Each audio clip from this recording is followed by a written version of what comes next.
Welcome, everybody. We are here at the official post-match press conference.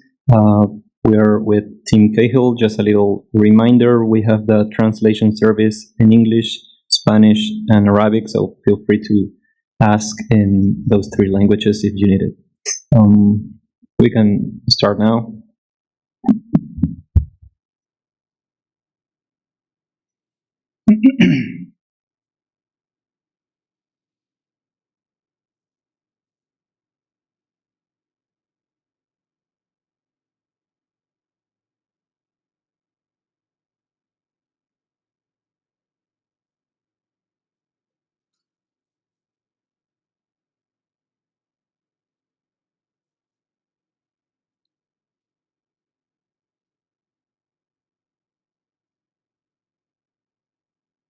Are we good? Yeah. In the mic. Yeah. Hello team, nice to see you, but not after this lose.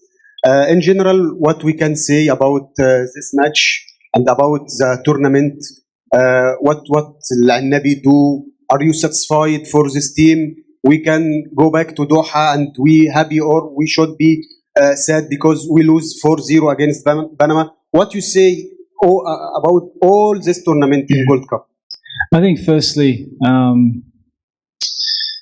we can take a lot of pride with the way we've conducted ourselves as a team. We're part of a very tough group.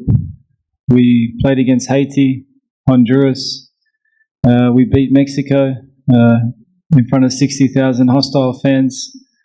We've come up against a lot of challenges, and I think these challenges has helped us to learn about the game, helped us to grow as a team. It's brought us closer together. And today is another lesson with how difficult football is. When you come into a game with no manager, with no assistant manager, with no coach, because basically, asked Mick to be a coach, me to sit to support him as a technical director.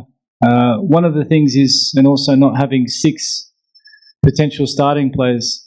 So we entered the game with 15 players, and these are not excuses. We have to look at this, look at what we have, look at how we can improve. And the lapses in concentrations, which led to 3 goals in the second half, was very harsh. But at the end of the game, one thing I did want to say to the players was how proud I am to be a part of this organisation, to spend this 30 to 40 days together, to learn more about each other, to see them fight to the end. And it's harsh because they gave everything. The boys had nothing left. And to play in this competition, you need to be at your best. And unfortunately, it didn't happen tonight. But I'd like to think that people can see that this strategic approach we're playing in this competition was to prepare for the World Cup qualifiers coming up, Asian Cup, to defend our Asian Cup, and also to qualify for World Cup. So it's a long journey. It's not the way you start, it's the way you finish. But one thing I won't do is shy away from a challenge as a footballer, also as someone, as a technical director, and today to help the team. So I sit in front of you now, proud of the players and proud that they gave everything, and in the end it wasn't enough, but we can take a lot of positives from our camp in Austria leading all the way here to America. Go ahead. Buenas noches. ¿Con qué sensación se va? ¿Con qué sensación de esta Copa Oro?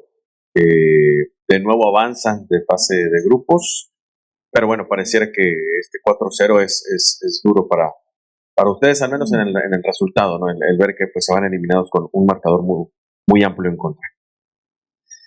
I don't really want to talk too much of my thoughts on the competition because first it's a privilege to be a part of it because we get to test ourselves against the best in CONCACAF in this region. But I think it's been challenging. It's clear. Against Haiti, penalty decisions, 3 we didn't get. Against Honduras, and we can talk about multiple things that led to 6 suspensions, and also even our manager not being able to sit on the bench today. But the focus for me is the challenge of playing in front of full house crowds, the challenge of playing against high-level opposition, today Panama, Mexico, and how we deal with that. Because when we go to an Asian Cup, it's a different sort of challenge. So to experience this, I feel that we have to go through these tough stages so we can defend the Asian Cup, so we can test ourselves, and also so we can go back to the league and the QSL and try to excel to be better every day. Because we don't have a big crop of players to pick from. And the one thing that we do is stand by our players, is stand by our group, stand by the players that are not here and also the players that we have. So it's a privilege for me to work with them and to be a part of this organisation of the QFA and to challenge. And today is another lesson in football that have happened to me as a player. But we will come back stronger and we will learn. Today wasn't about losing. It's a big learning curve. And I really feel for the players because some players are in there crying. You can feel the emotion. You can feel the hurt. And if it hurts, it means it's good because they love their country and they love playing for their badge. We'll take... okay, go ahead.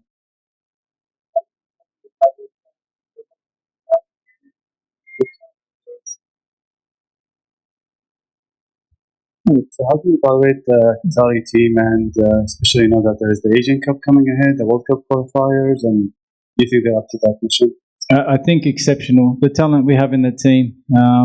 You talk about young players that haven't played too many times for the national team, but to see the performances of Yusuf and Cahill, Tamim, Mehdi, there's so much talent coming out of this group, and this is what we wanted. Our goal was to find more players. Our goal was to scour the league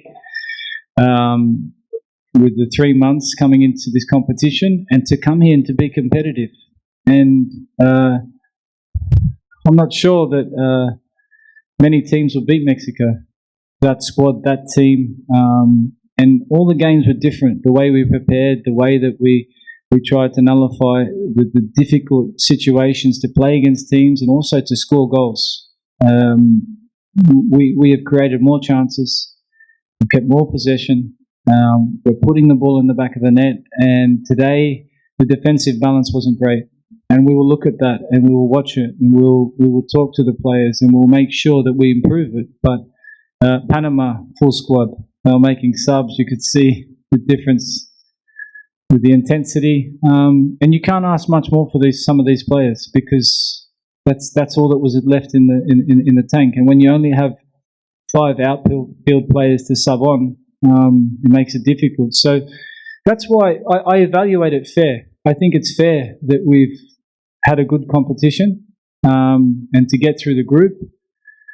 And football's about fine margins, and the difference between being good and great today is in the detail. But I'll never shy away from protecting my players, our players, and saying thank you to them for everything that they've done in this 35 days, because our journey is a long journey, and we know the next camp. There's a lot of players at home that have watched, that are messaging us and wishing us well, and obviously excited to join camp for the next one. And that's what we want. We want competition, and we want to build a good crop of players that are excited to play for Qatar. Shukran. Yes. Mr. Team, some people in Qatar, supporter, a little angry because we are losing today. Yeah. And some people say that the strategy for Mr. Kirosh and the philosophy for him, it's the defense. What's your message for the supporter and what we can say for the people in Qatar? We need to be challenged by the supporters always, and also we need to make sure that they have context in the situation coming into a game with no manager, assistant manager, and 15 players. But at the same time, I think it's good because what's happening now is the fans are engaged. They feel it. we feel it, and we want them to make sure that we take the media on the journey with us. It's great to have Qatari media here to support us, and you guys can see the hard work we're doing in training. You can see the results, and you can see the efforts. But we want to try our hardest to build a team that can defend the Asian Cup and go into the World Cup qualifiers positive and strong, knowing that when we beat teams like Mexico, when we have these great results in our pre-season friendlies against Jamaica and challenge Croatia, these tough games is what's going to define us in the end result. So I hope they stay with us and they can see the positives. But we're there. You know, Carlos is an open book. He loves to be challenged. He loves to work with these players. And you know that just because we're out of CONCACAF doesn't mean we don't wake up tomorrow morning and continue to work hard to go through the videos, to go through training sessions again, and obviously to look at this and take the positives and try and learn and send the players their clips, and also start because they need to have a rest. They need to take their 2-week rest. They need to join their clubs. They have 3 games in the QSL that they will play, and then there'll be another camp that they'll be fighting for to be a part of the next camp. We'll take one last question from media who have joined us virtually. Please go ahead, Daniel Croak. Thank you. Hi, Tim. Just a personal opinion. As a player who's played at 4 World Cups, working for an association that's recently hosted the World Cup, with AT&T Stadium being one of the bids for hosting the 2026 World Cup final, what do you feel the stadium's credentials are as a potential final host? I think the stadium is exceptional. I don't think the pitch is great. You could see that both teams were struggling to play the ball on the floor and to move it quickly. But I suppose those sort of things are just cosmetic and can be fixed. But I think Qatar hosting one of the best ever World Cups and me playing in 4, it was great to witness it as an executive. And now to play in stadiums like this is what football's all about. And the more that we can have our Qatari players playing in front of big crowds and getting used to crowds and getting used to these surroundings, the better. But I think definitely this, as a stadium for the World Cup, is exceptional. And so was the last 2 that we've played in. And I wish America all the very best with this journey, because it's not easy making sure your facilities, training grounds, it's been difficult for us to find even training grounds to train on here. We've been making do with ballrooms at the hotel, walking through set plays. So hopefully they'll have more training facilities available. But as a whole, I can only be gracious with saying thank you to CONCACAF for giving us this opportunity to play against top-level opposition and challenging our players. And when it's time to play again, they've had a taste of it. They know what it feels to beat the best, and they also know what it feels like to lose. With this last question, we have concluded the official press conference. Thank you very much, everybody. Thank you very much. Thank you. Team. Gracias. Shukran.